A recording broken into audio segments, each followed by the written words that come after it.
Bonjour à tous les bien-aimés dans le Seigneur. Je dis bonjour ou bonsoir, bon après-midi à tous les compatriotes du monde entier. Je suis ravi, plein d'enthousiasme de ce que Dieu nous a accordé cette opportunité, cette grâce, cette santé d'être encore ensemble pendant cette matinée, pendant cette soirée, pour devoir recevoir la bonne part qui est la parole de Dieu. Le Seigneur Dieu nous dit, tout concourt au bien de ceux qui aiment l'Éternel. Si Dieu nous a accordé ce temps, cette matinée, cet après-midi, cette soirée, c'est pour que nous puissions partager la bonne nourriture de Dieu pour fortifier notre âme.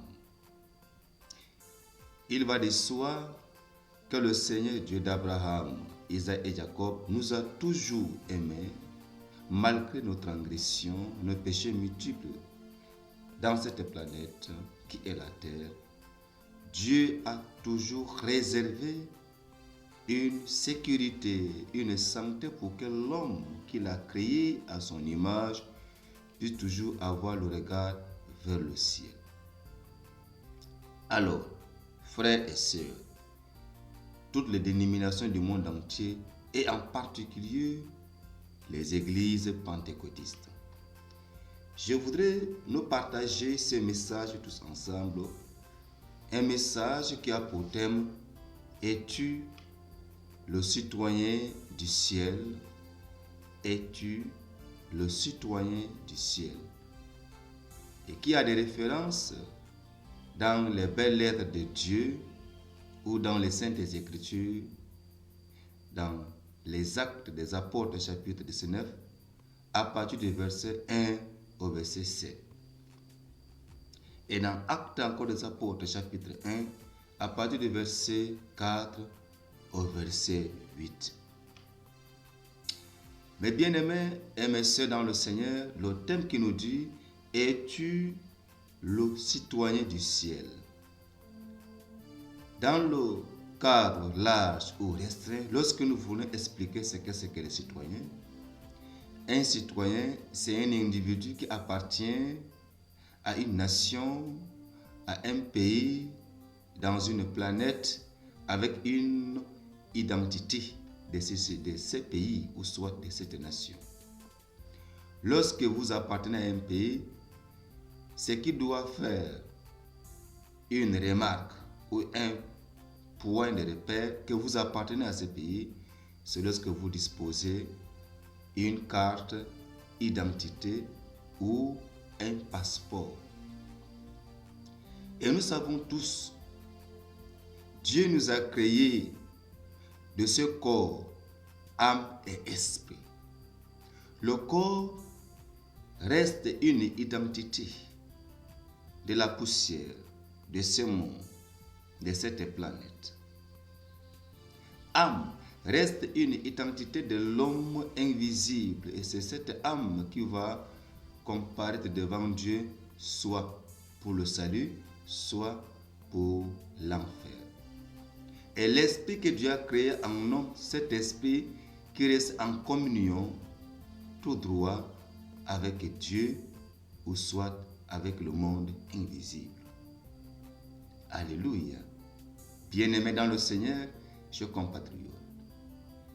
L'apôtre Paul a parcouru l'Asie lorsqu'Apollos était aussi à Corinthe. Quand l'apôtre Paul a parcouru l'Asie, arrivé à Éphèse, dont il a rencontré quelques disciples de Jean-Baptiste. Jean-Baptiste était un envoyé avant Jésus-Christ pour aplanir, pour arranger, pour niveler les mauvaises actions à une bonne action. Et ses disciples étaient là en train de faire la mission de ce que leur maître les avait appris. Paul, qui était venu après la mort de Jésus-Christ. Paul, qui a persécuté la nouvelle doctrine de Christ. Paul a accepté la bonne nouvelle. Et l'apôtre Paul, à cette action, Paul a posé une question à ses disciples. Avez-vous reçu le Saint-Esprit? Les disciples de Jean-Baptiste, ils étaient un nombre de 12, étaient étonnés, effrayés de ce qui s'est passé. Ils ont dit à Paul, nous n'avions jamais entendu parler du Saint-Esprit. Alléluia. Paul les avait posé la question parce que les disciples de Jean-Baptiste, ils étaient joyeux, contents de ce qu'ils appartenaient sous la tutelle d'un messager, d'un évangéliste. Mais Paul a trouvé que c'était une joie amère. Lorsqu'on est un homme de Dieu, on est un chrétien, avant de prétendre de prêcher la bonne nouvelle aux hommes, pose-toi la question, est-ce que tu es le citoyen du ciel? As-tu déjà l'identité du ciel? As-tu déjà le passeport, le sceau de rédemption? Et après avoir prêché l'évangile, est-ce que tu es sûr de toi pour avoir le salut de ce que tu viens de parler? Ils ont répondu à l'apôtre Paul, ils n'ont jamais entendu parler qu'il y ait le Saint-Esprit. Mais Paul les a posé la question, de quel baptême avez-vous reçu? Ils ont dit que le baptême de Jean-Baptiste. Car Jean-Baptiste, son baptême était le baptême qui annonçait la repentance, l'avouement des péchés, le vomissement des péchés. Mais il restait maintenant ce qu'on appelle l'identité du ciel.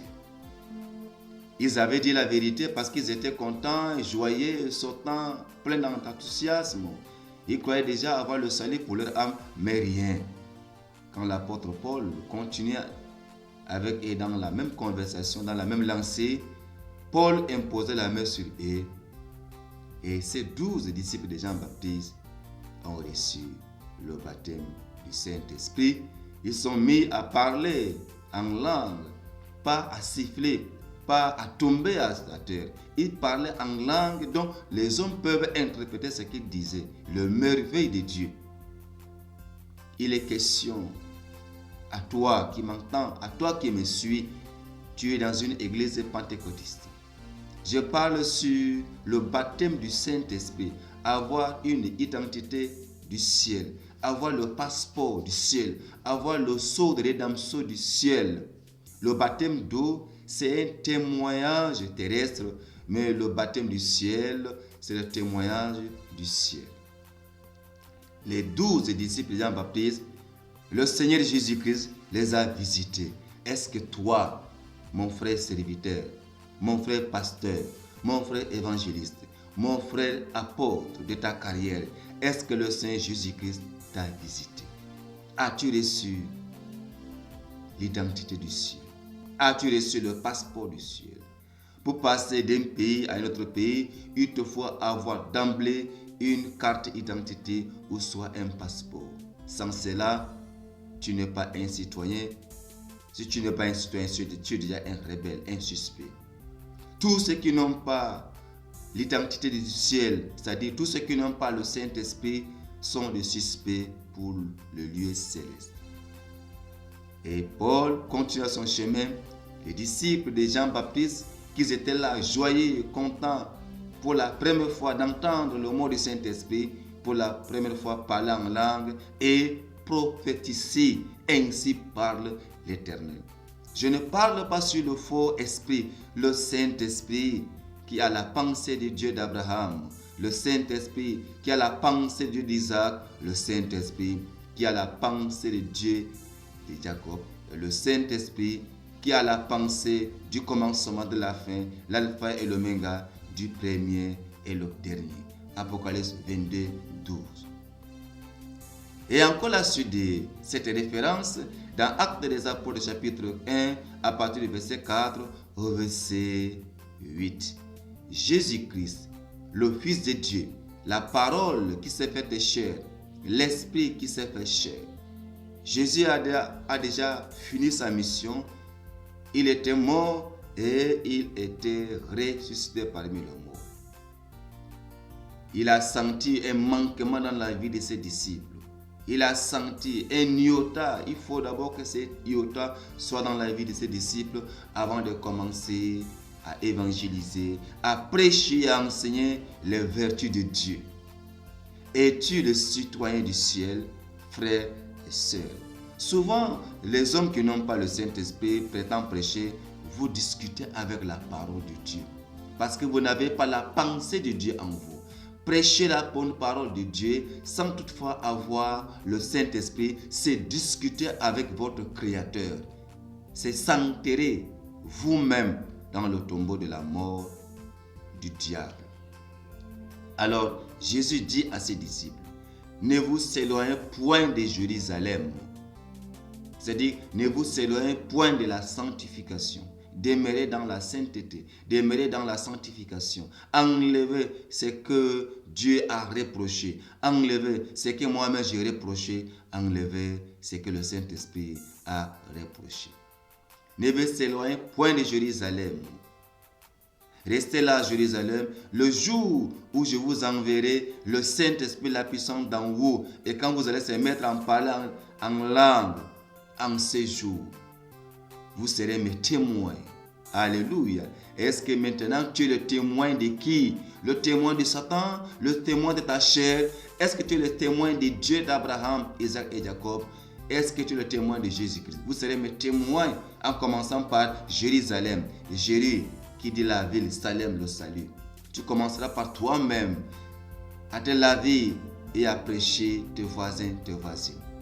Et la Galilée, la Samarie, jusqu'à l'extrémité de la terre. Avant que les disciples ne puissent commencer à évangéliser, à témoigner, à rendre visite à ceux qui ne connaissent pas Dieu par l'évangile, il faut avoir le baptême du Saint-Esprit. Les disciples croyaient que après cela, ils seront des rois à Jérusalem. Non, beaucoup des hommes discutent la lutte d'influence sans toutefois avoir le passeport du ciel, sans toutefois avoir l'identité du ciel, ou certains ne sont même pas les citoyens du ciel. Toi, je connais que tu as suivi une formation théologique, tu étais au Canada, en Amérique, tu étais en Europe, tu as suivi ta formation dans l'une des grandes écoles théologiques, mais jusqu'à là, tu as acquis une connaissance profonde. Mais il te manque la connaissance spirituelle qui est la pensée de Dieu. Celui qui n'a pas le Saint-Esprit, il n'a pas la pensée de Dieu. Ce que tu t'expliques, ça c'est une expérience vécue. Mais or, lorsque tu as le passeport du ciel, tu as le baptême du Saint-Esprit, tu expliques la difficulté de l'évangile à l'humanité entière.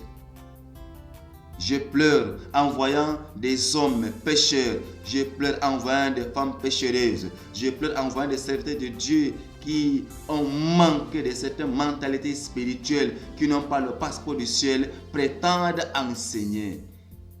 Quand tu enseignes, est-ce que toi-même as-tu l'assurance de la vie éternelle? As-tu l'assurance de la vie éternelle? Hélas, et la suite des choses, dans Actes des Apôtres chapitre 2, à partir du verset 1 jusqu'à vers la fin du chapitre. Les disciples étaient restés là, à Jérusalem. Ils ont pris le temps à se sanctifier, à se sanctifier, à se sanctifier. Au jour de la Pentecôte, quand Pierre s'est levé, il a dit, n'est-ce pas, nous étions 12, qui est le nombre des 12 tribus d'Israël. Et cette pensée de Dieu a persuadé toute la communauté de Christ après sa mort. Oui, ils ont trouvé le sort a pris soit Barthélemy, soit Matthias. Ils ont complété le nombre de 12 disciples de Jésus-Christ, le nombre de 12 piliades, le nombre de 12 tribus d'Israël. En ce moment, tout à coup, alléluia, tout à coup, toute cette communauté s'est mise à parler en diverses langues. Entre-temps, les païens sont en train de fêter la fête de Pentecôte après les 50 jours à Jérusalem.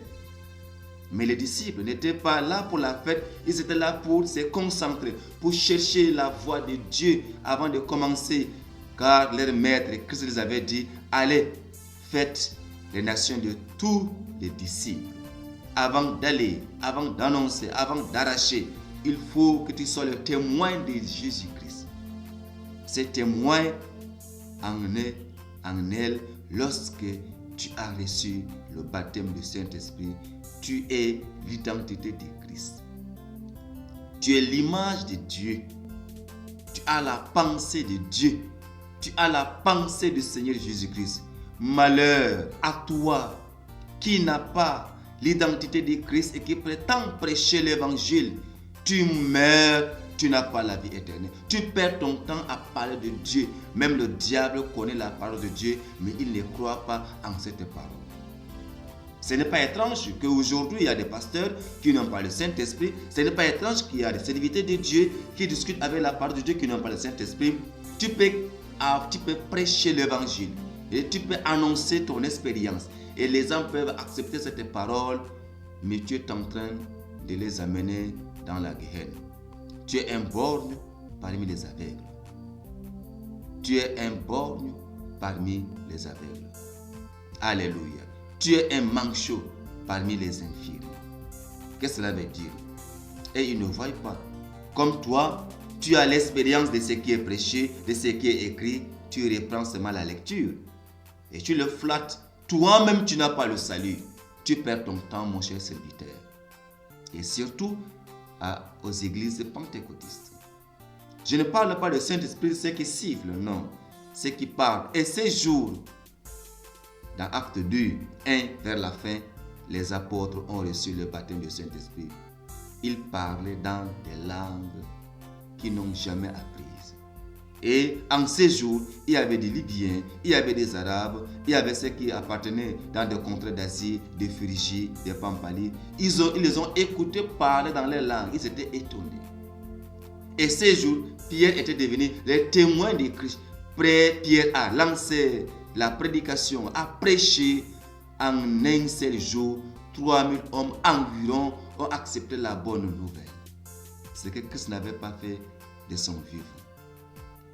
Et le nombre de disciples a été ajouté, 3000 plus de 120, donc ils étaient presque 4000 hommes. C'est ça, être témoin de Jésus-Christ. Être témoin de Jésus-Christ. Chers bien-aimés dans le Seigneur, je voudrais nous faire amener à comprendre à ce niveau, est-ce que tu es le citoyen du ciel? Être un citoyen, c'est avoir une pièce d'identité, avoir un passeport d'une nation, d'un pays ou d'un royaume. Si nous sommes sur la terre, le physique prouve que nous sommes des citoyens de la terre. Mais pour hériter le royaume des cieux, il faut que nous soyons les citoyens du ciel. En avoir le baptême du Saint-Esprit. Toi qui n'as pas encore le Saint-Esprit, répands-toi et convertis-toi. Toi qui es un serviteur de Dieu, tu restes à discuter avec la parole de Dieu. Toi-même, tu n'es pas converti. Est-ce que tu peux convertir celui qui n'est pas converti? Parce que prêcher l'évangile, c'est lutter avec les faux esprits. Alléluia. Prêcher la bonne nouvelle de Dieu, c'est lutter avec les esprits méchants qui ont raté les places au ciel. Quand tu prêches, le Saint-Esprit te parle, il t'oriente, il t'empêche, il lutte pour nous, pour la gloire de son Maître Christ. Sans plus tarder, le Seigneur Jésus-Christ dit, si vous m'aimez, gardez mes paroles. Et moi, je prierai mon Père, il vous donnera notre consolateur, le Saint-Esprit que le monde ne peut jamais recevoir. Un esprit de vérité, de la sagesse, un esprit de la connaissance. Est-ce que tu as cet esprit en toi? Jésus lui-même avait annoncé ça. Il avait annoncé, son Père avait annoncé, au dernier jour, vos enfants vont prophétiser. Au dernier jour, ils vont parler de nouvelles langues.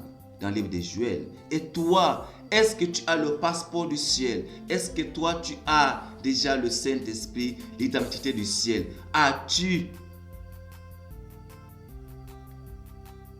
cette puissance qui est le Saint-Esprit qui te met en étroite communion avec ton Créateur? Je ne suis pas là pour te reprocher. Le Seigneur Jésus-Christ m'a disposé ce matin pour te dire, fais un effort pour avoir le baptême du Saint-Esprit, car le baptême du Saint-Esprit est un chemin d'obligation. C'est pourquoi dans Romains 8, 9, il dit, tous ceux qui n'ont pas le Saint-Esprit ne m'appartiennent pas. Et celui qui n'a pas le Saint-Esprit est appelé un animal. C'est pourquoi il y a beaucoup de dénominations religieuses, pentecôtistes. Les religieux ne comprennent pas ce que je prêche, mais toi, un pentecôtiste, tu peux comprendre. Je ne parle pas du Saint-Esprit que beaucoup sifflent, que beaucoup tombent, que beaucoup crient. Le Saint-Esprit qui parle dans une langue que tu n'as pas appris, tu parles les merveilles de Dieu. Et cet esprit qui est la clé de la vie éternelle, cet esprit de Dieu qui est la porte d'entrée dans le ciel, dans le lieu céleste. Es-tu le citoyen du ciel? Ce qui t'empêche, c'est la haine, c'est le vol, c'est les candidatons, c'est la fornication, c'est être ivre, c'est discuter avec Dieu tout le jour. Tous ceux qui n'ont pas le Saint-Esprit, qui ouvrent la parole de Dieu, qui prêchent, ils ont déjà fermé leurs portes. Jésus a dit, ne vous éloignez point de Jérusalem. Avant de commencer toute œuvre spirituelle, il faut que tu aies le Saint-Esprit en toi, l'Esprit qui t'aide dans ta faiblesse, l'Esprit qui t'oblige à voyager, l'Esprit qui connaît ce qui est dans la vie de l'homme. Si Jésus lui-même a demandé à ses disciples de ne pas s'éloigner, et jusqu'à ce que les Juifs ont reçu le Saint-Esprit, l'Esprit qui est Jésus-Christ en eux. Et cet Esprit les a dévoilé tout ce qui a été passé au temps d'Abraham, au temps de Moïse, au temps de Noé. Et de même que l'apôtre Paul, les 3 jours dans le jeûne, dans une formation théologique divine, Paul a reçu le Saint-Esprit et Paul a prêché l'évangile. Dieu l'a accompagné par des signes, des prodiges, des miracles et des multiples guérisons. Ces signes sont les dons du Saint-Esprit. Le signe des miracles, le signe des prodiges, le signe des multiplications de pain, le signe des guérisons ne sont que les dons du Saint-Esprit. Dieu veille sur sa parole pour exécuter. Alors, la seule question, es-tu le citoyen du ciel? Si tu n'es pas le citoyen du ciel, voici le temps favorable. Cesse avec ta folie, cesse avec ta discussion inutile avec Dieu le Créateur. Dieu revendique sa gloire. Pourquoi nous voulons bafouer la gloire de Dieu? Tu n'as pas le Saint-Esprit, tu te prétends dire serviteur de Dieu. Tu es serviteur de qui? De Dieu en quelle qualité? Est-ce que Dieu est en toi? Cette parole que nous prêchons partout, même le païen, même le diable connaît la parole de Dieu, mais il n'a pas Dieu en lui. Il ne prophétise pas, il ne parle pas en langue. Et si toi, tu as suivi une formation, si toi, tu as vécu dans des illuminations, tu prétends en parler, c'est une connaissance acquise par les hommes et non par Dieu. Cette parole était écrite par une inspiration. Si tu sais lire, tu peux déjà interpréter aux hommes, mais tu n'as pas la pensée de Dieu. Laisse ton orgueil inutile et amer. Après avoir travaillé, après avoir se peiner pour donner la parole aux hommes, quand tu meurs, tu n'as pas le salut de ton âme. Frères serviteurs, ceux qui proto revendiquent serviteurs de Dieu, ceux qui proto annoncent que soit disant que je suis pasteur, je suis évangéliste, je fais ceci, je fais cela, dans le vide. Quand tu n'as pas le Saint-Esprit, tu es un animal. Voici la parole que Dieu nous a accordée pendant cette matinée. Es-tu le citoyen du ciel? Si tu n'es pas le citoyen du ciel, répands-toi et convertis-toi. Laisse de perturber les oreilles des autres. Tu es un animal. C'est pourquoi tu tapes ta femme. C'est pourquoi tu insultes. C'est pourquoi tu bois. C'est pourquoi tu commets l'adultère. C'est pourquoi. Parce que tu n'as pas le passeport du ciel. Si serviteur, tu es préoccupé, veuillez m'appeler par ce numéro qui s'affiche sur l'écran, plus 235 66 52 52 Tchad. C'est votre serviteur et évangéliste Kangran Kokonga Emmanuel. Dans la paix du Seigneur, ne te fâche pas, mais regarde-toi, lis tous les passages de la Bible, vous trouverez ceux qui n'ont pas le Saint-Esprit. C'est ceux qui n'ont pas le passeport du salut, du ciel. Et après avoir prêché sans le Saint-Esprit, tu n'as point à la vie éternelle. C'est un travail perdu. Que le Seigneur te bénisse. Dans la paix du Seigneur Jésus-Christ. Amen.